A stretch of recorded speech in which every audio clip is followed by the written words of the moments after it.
modern science? Compatible or incompatible? Science without religion is lame, and religion without science is blind. The glorious Qur'an is not a book of science, S-C-I-E-N-C-E, but it's a book of signs, S-I-G-N-S. It's a book of ayat.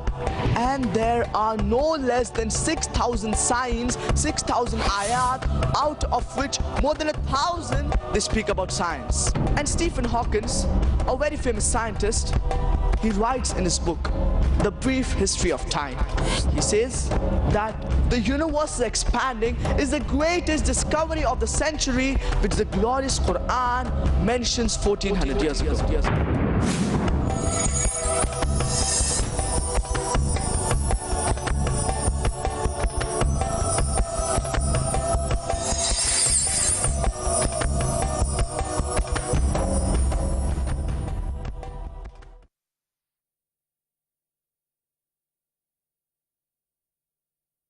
In the field of physics, there's a theory called the theory of atomism.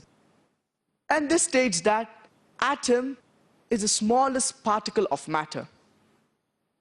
And in Arabic, the word atom, it is dharra. So atom is the smallest particle of matter. But an atom, it too has elements, and it too can be divided. So does that mean the glorious Qur'an is outdated? Allah subhanahu wa ta'ala says in Surah Sabah, chapter number 34, verse number 3, and Surah Yunus, chapter number 10, verse number 61, وَقَالَ الَّذِينَ كَفَرُوا لَا تَأْتِينَ السَّاعَةِ قُلْ بَلَا وَرَبِّي لَتَأْتِيَنَّكُمْ عَالِمُ الْغَيْبِ لَا يَعْزُبُ عَنْهُ مِثْقَالَ ذَرَّةٍ فِي السَّمَاوَاتِ وَلَا فِي الْأَرْضِ وَلَا أَصْغَرُ مِنْ ذَلِكَ وَلَا أَكْبَرُ إِلَّا فِي كِتَابٍ مُبِينٍ. The unbelievers say that the hour will never come to them. Tell them, it will surely come to them in whose hands is the unseen. And there are things greater and smaller than the atom. Each is recorded in a book well preserved. So Allah subhanahu wa ta'ala says that there are things that are greater and smaller than the atom. In the field of hydrology, we know about the water cycle. The water cycle, it was discovered in 1580 by Sir Bernard Palissy. And we know regarding the water cycle that the water, it evaporates and it goes into the clouds. The clouds condense and water falls from the clouds. Previously, people did not know. In the 7th century BC, Thales of Miletus, he thought that it was due to the spray of the ocean which was picked up by the winds and fell into the interior as rain. People did not know. In the 7th century BC, Thales of Miletus, he thought that it was due to the spray of the ocean which was picked up by the winds and fell into the interior as rain. People did not know. And even people at the time of Plato, even they thought the water, it went through a secret passage underground called the Tartarus. And even great thinkers and scholars like Descartes, even he thought that the water, it went through a secret passage underground. Today we know the underground water, it is due to the seepage of rain. And Allah subhanahu wa ta'ala talks regarding the water cycle in great detail in several places. It is mentioned in Surah Zumar, chapter number 39, verse number 21. Alam tara anna Allah anzala minas sama'i ma'a. See it not that Allah subhanahu wa ta'ala sends down water from the skies, and He causes it to soak into the ground, and He brings sown seeds of various colors to grow. Allah subhanahu wa ta'ala says in Surah Rum, chapter number 30, verse number 24. وَمِنْ آيَاتِهِ يُرِيكُمُ الْبَرْقَ خَوْفًا وَطَمَعًا وَيُنَزِّلُ مِنَ السَّمَاءِ مَاءً فَيُحْيِي بِهِ الْأَرْضَ بَعْدَ مَوْتِهَا. See it not that Allah subhanahu wa ta'ala sends down water from the skies, and He gives life to the earth after it is dead. Allah subhanahu wa ta'ala says in Surah Mu'minun, chapter number 23, verse number 18. It is we who send down water from the skies, and we can store it and drain it easily. Allah subhanahu wa ta'ala says in Surah Hijr, chapter number 15, verse number 22. We cause the fecundating of the winds.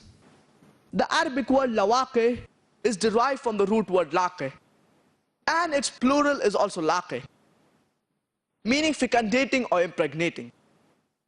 Allah subhanahu wa ta'ala says that the clouds, they get impregnated and then water emerges from them. And the second type is the clouds, they join together and there is lightning and water emerges from them.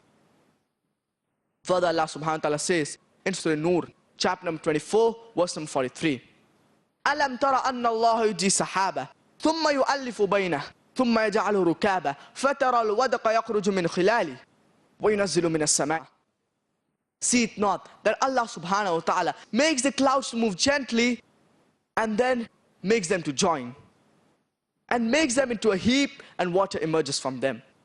Allah subhanahu wa ta'ala says in Surah Rum, chapter number 30, verse number 48. It is Allah subhanahu wa ta'ala who makes the clouds to move gently and makes them into fragments and then water emerges from them. Further, Allah subhanahu wa ta'ala says in Surah Tariq, chapter number 86, verse number 11. Here Allah subhanahu wa ta'ala talks regarding the water cycle. وَالسَّمَاءِ ذَاتِ الرَّجْعِ. Allah subhanahu wa ta'ala talks over here regarding the water cycle. Further, it's mentioned in Surah Nur, chapter number 24, verse number 43. أَلَمْ تَرَ أَنَّ اللَّهَ يُجْزِي سَحَابًا. See it not that Allah subhanahu wa ta'ala sends down water from the clouds which look like mountains. Previously, 1400 years ago, there were no aeroplanes. But today when we go in the aeroplane, when we look down, the clouds, they look like mountains of wool. And Allah subhanahu wa ta'ala talks regarding the water cycle in great detail in several verses besides the one I've quoted. In Surah Araf, chapter number 7, verse number 57. In Surah Ra'd, chapter number 13, verse number 17. In Surah Furqan, chapter number 25, verse number 48 and 49. In Surah Fatir, chapter number 35, verse number 9. In Surah Yasin, chapter number 36, verse number 34. In Surah Qaf, chapter number 50, verse number 9 and 10. In Surah Jasiyah, chapter number 45, verse number 5. In Surah Waqiyah, chapter number 56, verse number 67 to 70. Also in Surah Mulk, chapter number 67, verse number 30. You can go on and on giving only references where the glorious Qur'an talks about the water cycle in great detail. So the glorious Qur'an talks regarding the water cycle in great detail 1400 years ago, which science has discovered it recently. In the field of geology, the geologists, they tell us that the radius of the earth, it is approximately 3,750 miles. And as you keep on going deeper, it keeps on getting hot and there is a lot of hot fluid.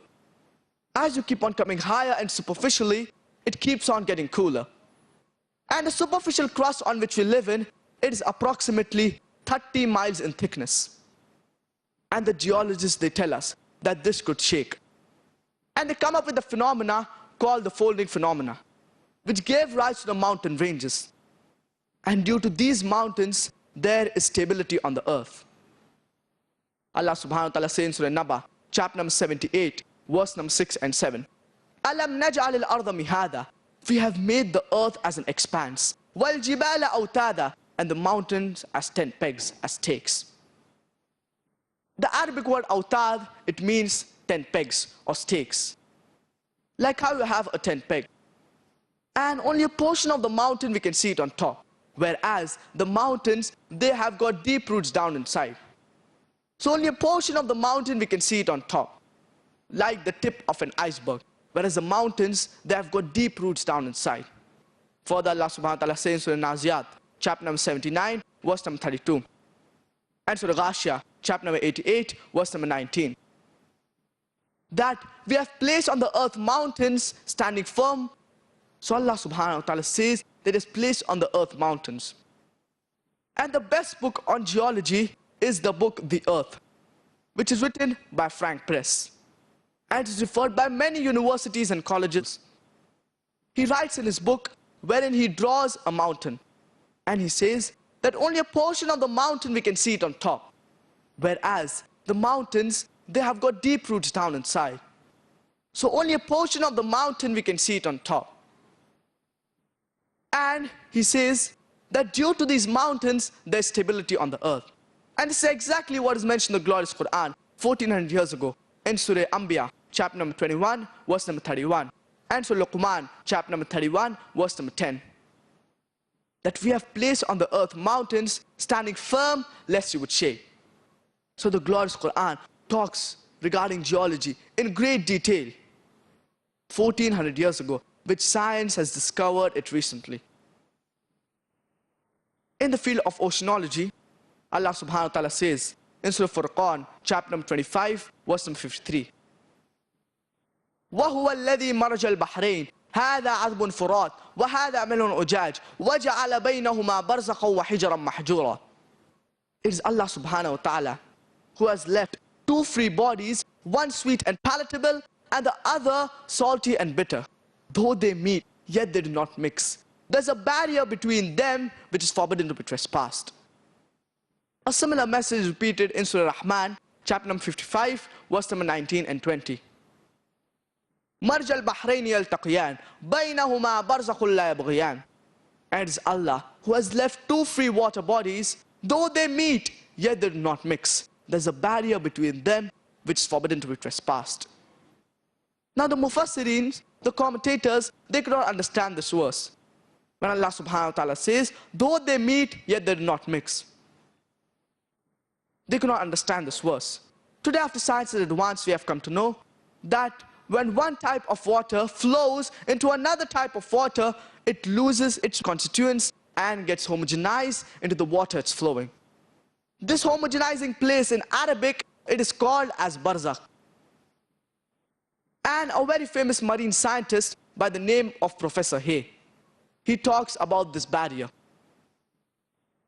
And this can be seen with the naked eye at the southernmost tip of Cape Point in Cape Town, South Africa, where two free bodies, though they meet, yet they do not mix. One sweet and palatable, and the other salty and bitter. And another good example is in Egypt, where the river Nile flows into the Mediterranean Sea. And another example is at the Gulf of Mexico, where the water, they flow for thousands of miles, and though they meet, yet they do not mix. And even the temperature of these two waters, they vary. Even the color, it varies. So Allah subhanahu wa ta'ala talks regarding oceanology in great detail.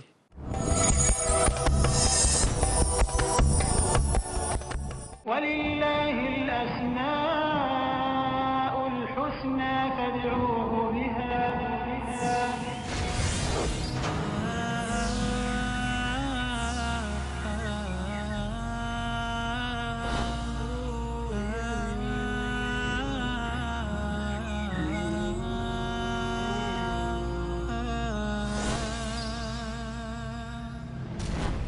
Al-Aziz, the Almighty.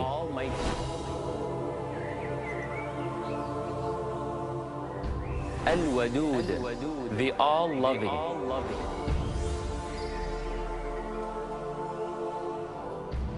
At-Tawwab, the Acceptor of your return.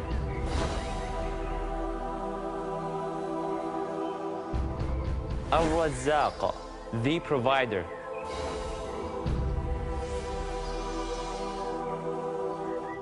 Al-Raqib, the All-Watchful.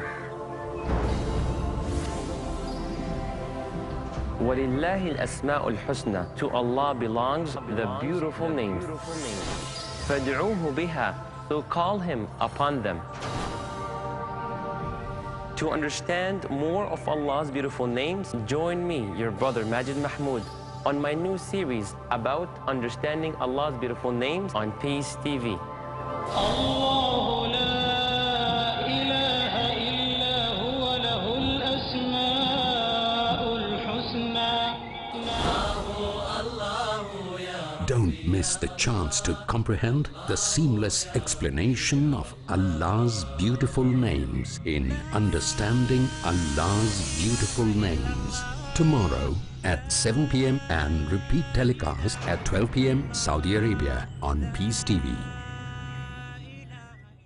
Osama El Shami. How can we get our children ready for the month of Ramadan? Sharing the stories of what the Muslims have been through in the past, in particular the first generation. Nazir Irfan Al Mujahid. Make this Ramadan very special to them. Your taqwa, your righteousness, your goodness. I want you to tell me about your experiences from the very first Ramadan that you experienced as a new Muslim. The first Ramadan I experienced was amazing. Umar Debua. When I embraced Islam, it was like I was prepared. You know, Allah prepared me for something that I had no idea. It was an amazing experience. beautiful. My dear brothers and sisters in Islam, welcome to our program, The Straight Path. Build your character on the path of the Qur'an and Sunnah in The Straight Path today at 3 p.m. and repeat telecast at 1 a.m. Saudi Arabia on Peace TV.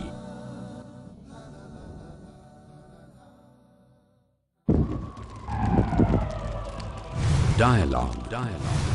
Discussion. Debate. Rebuttal. Conclusion.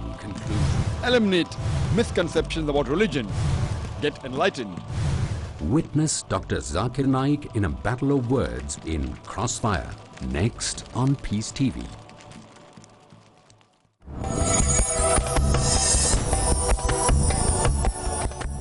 In the field of biology, Allah subhanahu wa ta'ala says in Surah Anbiya, chapter number 21, verse number 30. وَجَعَلْنَا مِنَ الْمَاءِ كُلَّ شَيْءٍ حَيٍّ أَفَلَا يُؤْمِنُونَ.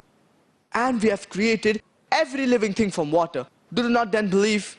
Imagine in the deserts of Arabia 1400 years ago, Allah subhanahu wa ta'ala says that we have created every living thing from water. And today we know that every living thing, it requires water.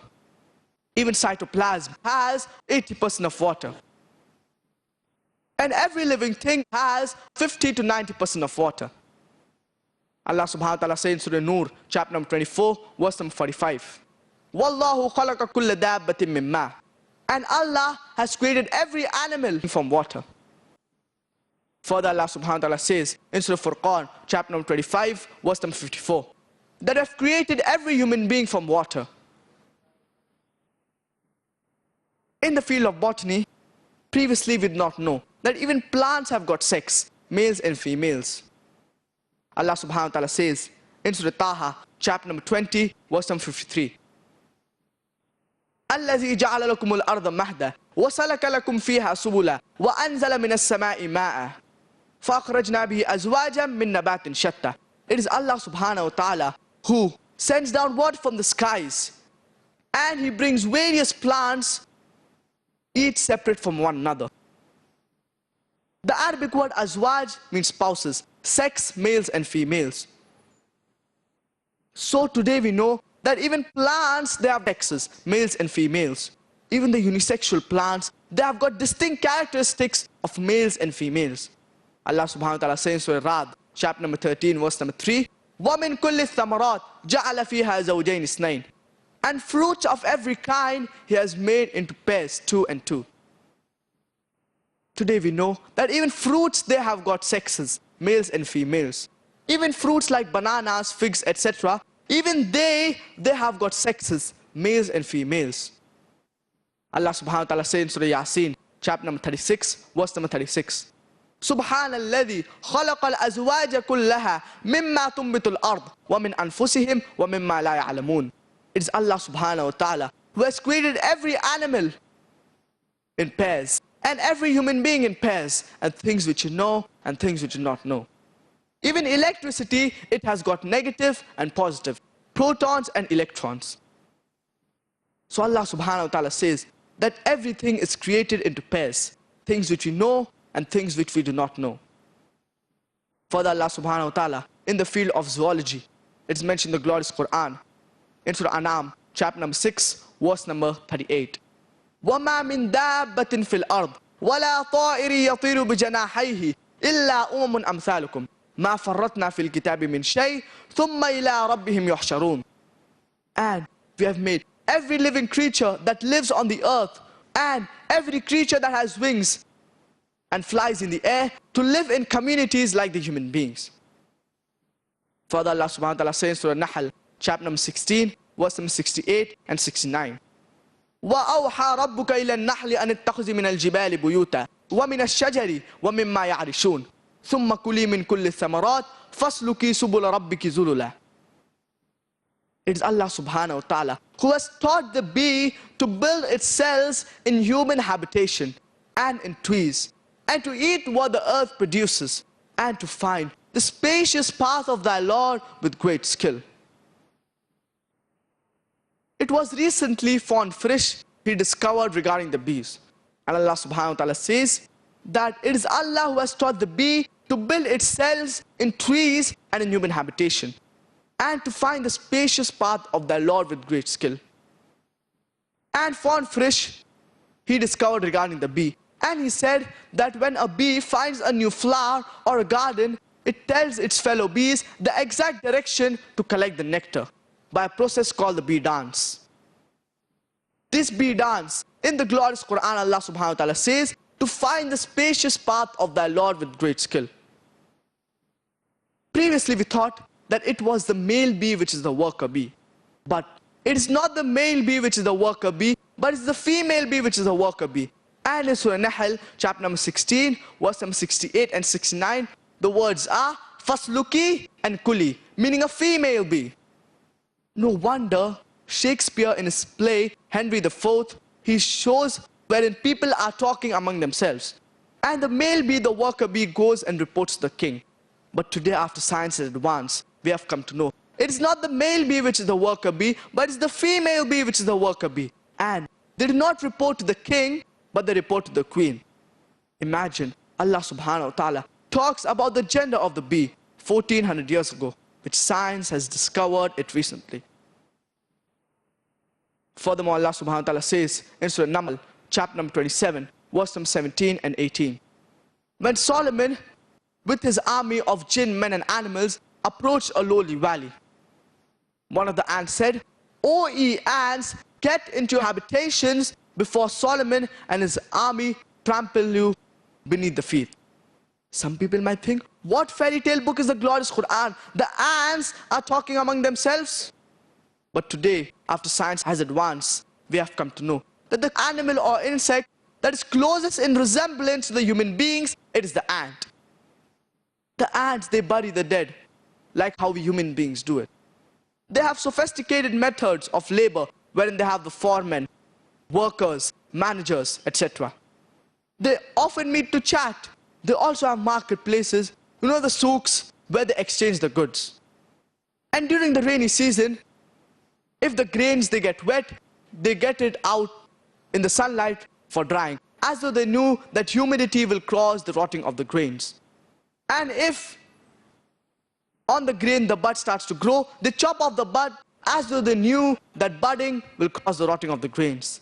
Imagine, the glorious Qur'an talks about the lifestyle of the ant 1400 years ago, which science has discovered it recently. Further, Allah subhanahu wa ta'ala says in Surah Ankabut, chapter number 29, verse number 41. مَثَلُ الَّذِينَ اتَّخَذُوا مِن دُونِ اللَّهِ أَوْلِيَاءَ كَمَثَلِ الْعَنكَبُوتِ اتَّخَذَتْ بَيْتًا وَإِنَّ أَوْحَنَ الْبُيُوتِ لَبَيْتُ الْعَنكَبُوتِ لَوْ كَانُوا يَعْلَمُونَ. Those who take protectors, anyone besides Allah subhanahu wa ta'ala, they are building for themselves houses like the house of a spider. For indeed, the house of a spider is flimsy. Allah subhanahu wa ta'ala says, مَثَلُ الَّذِينَ اتَّخَذُوا مِن دُونِ اللَّهِ أَوْلِيَاءَ. Those who take helpers, anyone besides Allah subhanahu wa ta'ala, they are building for themselves houses like the house of a spider. And besides saying this, Allah subhanahu wa ta'ala talks about the spider, about the house of a spider, that it is very flimsy. And today we know the relationship between the spiders, it is very bad. So Allah subhanahu wa ta'ala talks about the house of a spider, that it is very flimsy. In the field of physiology, it was 600 years after the glorious Qur'an was revealed, Ibn Nafis, he discovered regarding blood circulation. And 400 years after Ibn Nafis, 1000 years after the glorious Qur'an was revealed, William Harvey made it famous to the world. So in our textbooks we read, William Harvey, he discovered regarding the blood circulation. But actually, it is Ibn Nafis who discovered regarding the blood circulation. This is all media. So actually, it was Ibn Nafis who discovered regarding the blood circulation. And when we eat food, it goes through via the complex media, and it goes to the intestine. And as far as blood circulation and the production of milk is concerned, it is mentioned in the glorious Qur'an in a nutshell. When we eat food, it goes through via the complex media, very often through the liver and through the intestines. And then it goes to all the organs of the body, including the mammary glands, for the production of milk. Allah subhanahu wa ta'ala talks says in the glorious Qur'an 1400 years ago in Surah Nahl, chapter number 16, verse number 66. وَإِنَّ لَكُمْ فِي الْأَنْعَامِ لَإِبْرَةً نُسْقِيكُم مِّمَّا فِي بُطُونِهِ مِن بَيْنِ الْفَرْثِ. In the cattle, there is an excellent example coming from between the conjunction, between the intestine and the blood. We produce milk that is pure for you to drink. Allah subhanahu wa ta'ala says in Surah Mu'minun, chapter number 23, verse number 21. وَإِنَّ لَكُمْ فِي الْأَنْعَامِ لَإِبْرَةً نُسْقِيكُم مِّمَّا فِي بُطُونِهَا وَلَكُمْ فِيهَا مَنَافِعُ كَثِيرَةٌ وَمِنْهَا تَأْكُلُونَ. And the cattle, in that, there's an excellent example. We produce milk out of them and various benefits from them, and out of their meat you eat. Oh, people of the world.